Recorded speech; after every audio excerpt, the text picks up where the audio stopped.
那我们也挑了几个比较热门的来聊一聊啊。那么土木工程很多学生会去学的 civil engineering，那么土木工程的学生毕业之后啊，他可以去造房子，对吧？这个顾名思义了，对吧？他可以做结构工程师啊，他也可以去做一些交通规划师，根据这个地质特点，还有施工的经理啊，咨询工程师和城市工程师。那么他的薪水在美国起薪啊，毕业生起跳的起薪是6万美金啊。那么在加拿大这个专业毕业也差不多就是6万加币啊。那么学到这个专业的 engineering 的学生，我们是建议他选择的也是数学要学到 calculus，然后呢，物化生物也是备选，但是物理和化学是必修的。如果你要去这个申请一些顶尖的加拿大的专业，我们建议可以考虑 AP 的 Physics 的4门课啊，同时考虑 AP Calculus，那同时可以考虑 AP Computer Science。如果去美国的话，那我下面列的这些 AP 就是其实刚才跟你考 Science 一样的，那么这些 AP 是一个基本的入门。啊，第二个我们来看一下航天航空啊，那么职业建议就是说，第一个肯定是在航天航空部门做工程师啊，那么还有第二个你可以做航空项目的主管，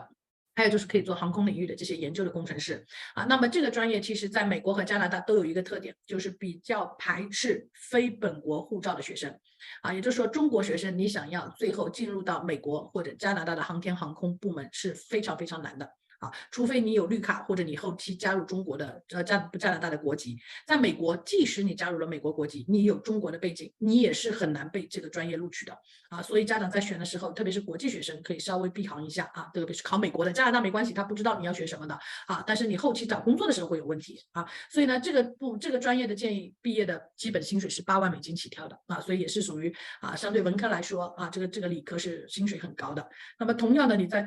这个高中里面选修的课程也是这些理科啊，那么同时生物还是可以备选，然后呢就是 AP 课也是这些理科的 AP 课，加上1到2门文科的 AP 课程